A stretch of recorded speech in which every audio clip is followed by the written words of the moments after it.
So I picked up this gun about 3 months ago. It has about 2,000 to 2,500 rounds through it, mostly brass, a little bit of steel, and it's eating everything perfectly. One thing that you'll notice is the beautiful bronze finish that has been chosen as a color. I'm a huge fan of it. It's got that two-tone color accent. It just looks incredible. We'll go from the front of the gun to the rear of the gun. So starting from the front, we have this big compensator that has a ported barrel underneath it. We have these slide serrations that go from the front of the gun all the way to the end of the gun. So something that's hard to notice through the camera, and that is, you can see it with the naked eye, is that in these slide serrations, there's actually a black shadow painted in back of each of the slide serrations through the entirety of the gun, so it can make those slide serrations pop even more. And it honestly just goes to show you the attention to detail and the level of commitment that Canik had making this firearm. If you do plan on purchasing this, you can do it in either two configurations. One is going to be the firearm just by itself, and the other is going to be with Canik's actual red dot, which is the Canik M03. It is similar to the Trijicon SRO. For me, after 2,500 rounds, I can honestly say that this gun and this red dot have worked flawlessly. So moving on to the trigger, Canik is known for their triggers, and they took no shortcuts here.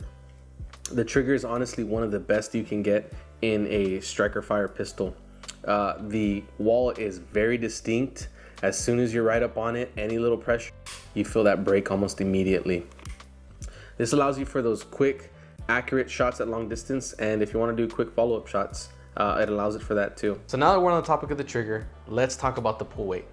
With our digital gauge, it measured consistently about 3 to 3.5 pounds.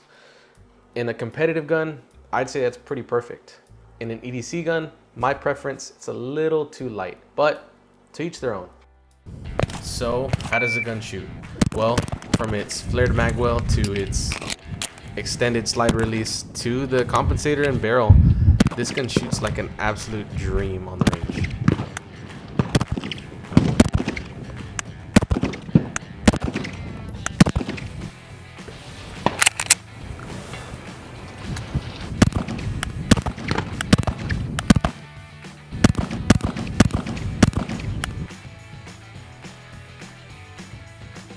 So one of the things that I actually did with this gun, and what I noticed when I was at the range, is this extended mag release was a little too aggressive.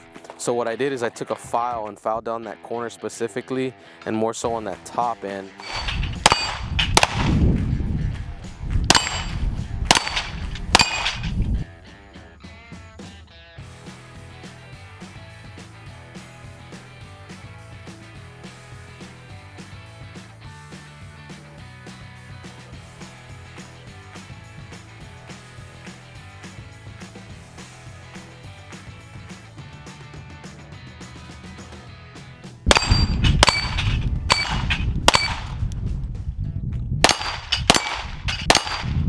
The only other con I can think about is in the compensator itself. Canik has provided some tools for you to be able to remove this compensator from the barrel when you're going to clean it. For me, it's been hit or miss. It's been pretty difficult to take off.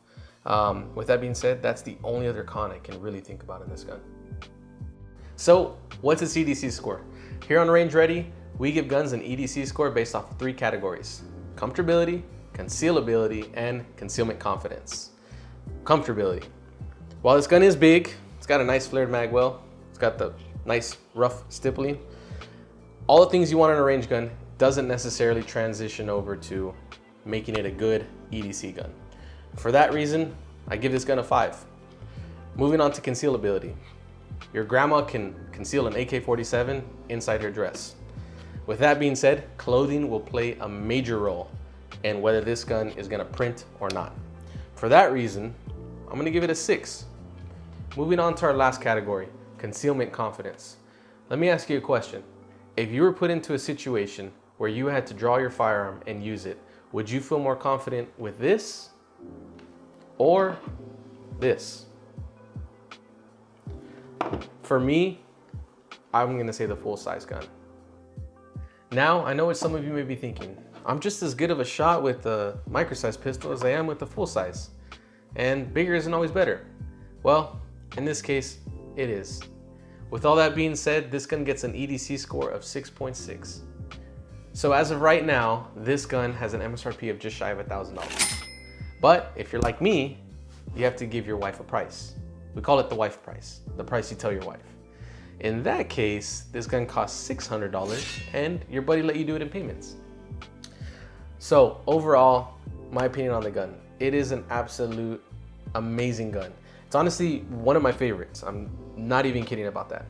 And I have several guns, which we'll review. But from the feel of the gun, to the trigger, to the compensator, to the look of the gun, it's absolutely amazing. Now, can you EDC carry it? You can. Is it doable? For sure. Is it comfortable? Not really. But with all that being said, it is a wonderful gun. If you're thinking about picking it up, I think if you do pick it up, you will not be disappointed. With all that being said, this is going to conclude our review on the Canik TTI. Thank you for tuning in until the end. Like this video, subscribe. We got more reviews coming for more gear and more guns. Thanks, guys.